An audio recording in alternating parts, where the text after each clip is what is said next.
Isang magandang hapon po sa inyong lahat. Ito na naman po ang inyong Kuya Tony Noel na muli ay nagbabalik upang magbigay sa inyo ng panibagong vlog. Opo, matagal po tayong nawala. Nagkaroon tayo ng konting health problem. Kaya ayun, naka-absuelto naman tayo. Kaya ngayon ay tuloy-tuloy na naman tayo. Magpapatuloy tayo ng paggawa ng mga vlogs para po sa ating mga kababayan na nanonood itong aking mga vlogs. Ano po?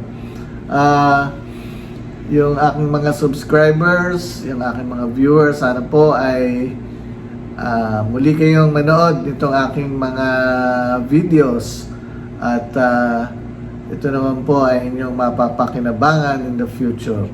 Opo, maraming nangyari. Itong nakaraang 2 months or more,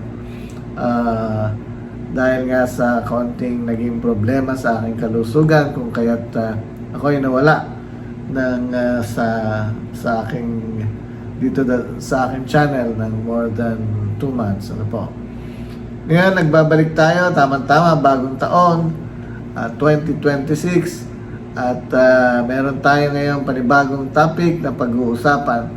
Sana yung aking mga subscribers ay nandito pa, yung aking mga viewers, mga bagong napapagawin dito sa aking channel.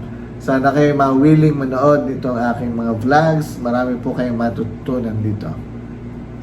Okay, so ang topic natin ngayon, simple lang. Magsisimula tayo bilang paunang vlog ngayong taon na to.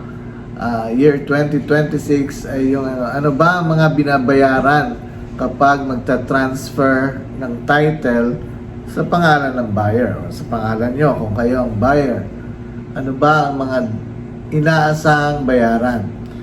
Opo, pag-usapan natin yan. Dapat kasi pag bumibili tayo ng property, bumibili tayo ng lupa't bahay o lupa lang, ay dapat meron na rin tayong konting pondo, fund para sa pag-transfer ng title. Mahirap kasi yung papatagalin natin ang transfer of title. Unang-una, pag notaryo na ang dokumento, within 1 month, dapat bayaran ng mga buwis na kailangan para hindi mag-penalty. Opo, kailangan yon. At kasi pag yung meron na tayong dokumento, yung iba ang ginagawa, hindi mo na pinapanotaryo. Pagdating ng panahon, ang tagal ng panahon, saka pa lang ipapanotaryo. Wala namang abogadong magnotaryo ng basta-basta nang hindi na nakikita yung seller. Baka yung mga sellers na wala na, nag-abroad o namatay na sila. So walang magnotaryo noon. Okay, so ang advice talaga ng lawyers o ng mga brokers niyan sa lupa ay dapat kapag yung nagkaroon ng bentahan ng lupa, meron na ring budget for transfer of title.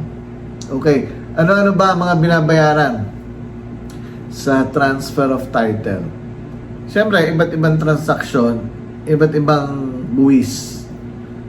Kasi merong deed of sale, deed of absolute sale, merong deed of donation, meron namang extrajudicial settlement of estate. Isa-isahin lang muna natin, ha? Sa BIR, kapag deed of absolute sale, ihanda na natin ang pambayad natin sa capital gains tax tsaka documentary stamp tax.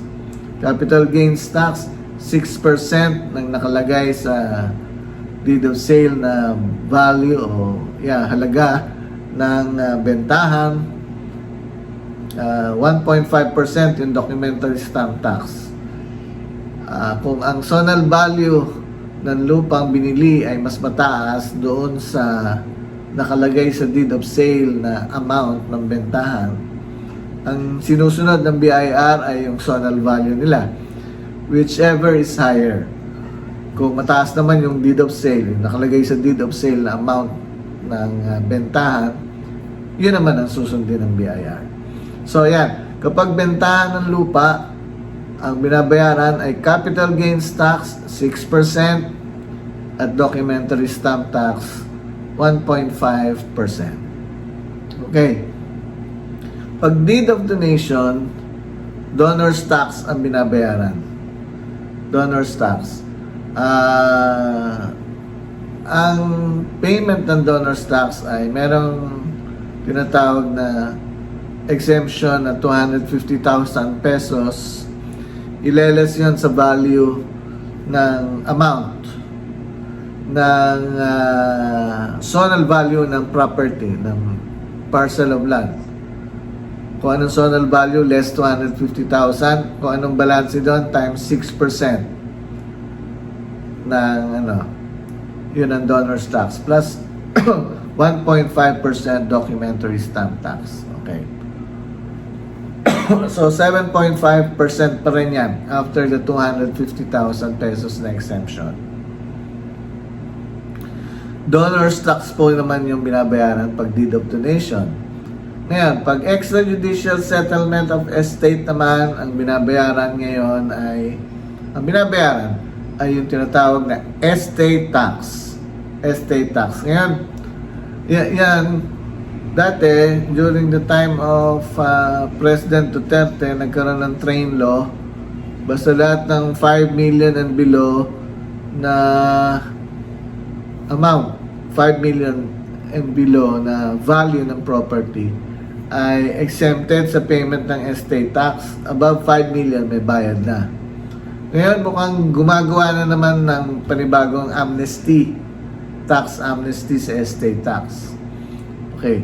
So yan ay under process pa sa Congress, no? Okay. So anong punto natin dito? Pag extrajudicial settlement of estate ay ang binabayaran natin ay yung estate tax. Okay. Okay. Ngayon, so yan, tandaan natin yan sa tatlong transaction na yan, deed of sale, deed of donation, at extrajudicial settlement of estate. Yan ang mga binabayaran sa BIR. Okay.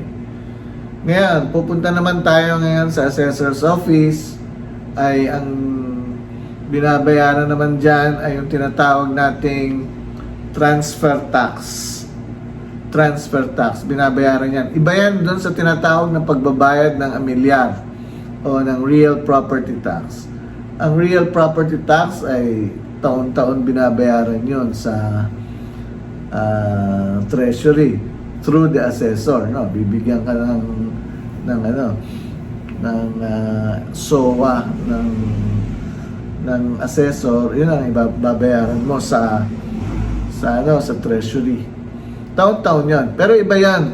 Hindi yan connected sa transaksyon ng pagta-transfer ng title.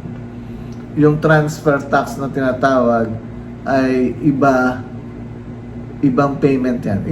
Yung transfer tax ay ginagawa yan dahil nga naglilipat ka ng pangalan ng registered owner sa titulo from the seller, from the registered owners to the buyer, kung ikaw ang buyer. Okay, so transfer tax yon. Ready dapat tayo magbayad yan sa sa assessor at treasury. Okay, ngayon pagkatapos naman yan, pag deed of sale at deed of donation ang inyong transaksyon, diretso na tayo sa register of deeds o bayad tayo ng registration tsaka yung titling na, yung registration fee, tsaka yung pagpapatitulo na ng pag-transfer na ng titulo sa pangalan ng buyer, pangalan ng bumili ng lupa. Okay. Ngayon, ang tawag natin daw registration lang at saka yung titling fee. Ngayon, sa naman, sa extrajudicial settlement of estate, bago ipasok kasi sa Register of Deeds ay yun munang magkakaroon muna ng publication. Oo, dapat yan maaga pa lang nasa BIR pa lang pwede nang photocopy ng extrajudicial settlement of estate At kung may mga kilalang publisher, within the province lang naman ng publication, babayad, ipapublish yan 3 consecutive weeks. Kasi, pagpapasok ng extrajudicial settlement of estate, bayad ka na sa BIR ng estate tax, bayad ka na sa assessor ng transfer tax. Ngayon, ipapasok mo na sa Register of Deeds para ilipat na ang pangalan sa mga tagapagmana, no? Yung titulo. Kailangan ng publication. Hindi tatanggapin ng Register of Deeds nang walang publication. Okay, so pag na-publish na, meron ka ng publication, 3 weeks yon. Pagpasok mo sa Register of Deeds, babayad ka rin ng tinatawag na registration fee, tsaka yung sa titling na, sa titulo. Okay. So, mostly, yan lang ang dapat bayaran pag nagpapatransfer ng titulo.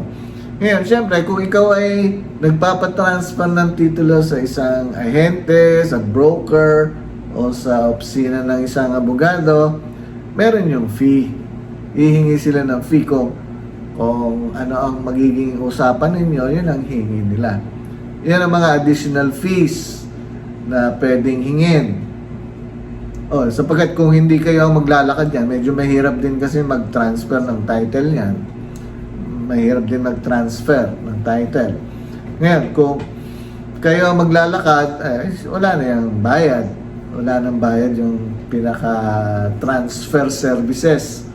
Pero kung ipapagawa nyo sa iba yan, mahirap din yan, kailangan ng mga pamasahe nila, tsaka yung fee naman nila para sa trabaho, ay yan, mga extra payment. Kailangan din na ready tayo magbayad sa mga documents.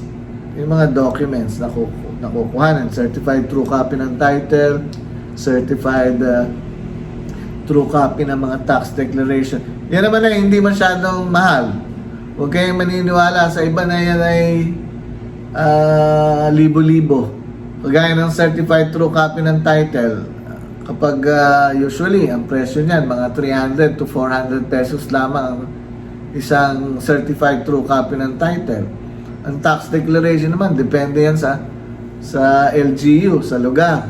Merong 50 pesos, may 100 pesos. Depende yan sa pricing ng LGU. Pero certified true copy, sisingilin kayo ng 5,000, 10,000. Hindi po tama yan. Sobra naman yan. Dapat ay aware kayo dyan na yan ay sobra naman. Certified true copy lang, 5,000, 10,000, sobra po yan. Ganon din ang tax declaration. Tax declaration, singilang kayo ng 4,000, 3,000, sobra po yan. Okay. So, yan. Tandaan po natin yan. Iyan ang mga ginagastos, mga expenses, mga babayarang buwis at fees pag-transfer ng title sa pangalan ninyo kung kayo ang buyer. Okay. So, sana po nakuha nyo yan. Magagamit nyo yan in the future kung kayo bibili ng lupa at magta-transfer ng title. Ready kayo para yung mga nabanggit ko na bayaran ninyo para mai-transfer ang title sa pangalan nyo. Okay, so hanggang dito na lang po. Marami pong salamat muli sa inyong lahat. Sana po ay muli niyong matangkilik ang aking channel na ito, ang mga vlogs ko ay muling mapanood ng aking mga subscribers at viewers. Marami pong salamat sa inyong lahat at magkita-kita tayo muli sa susunod kong vlog.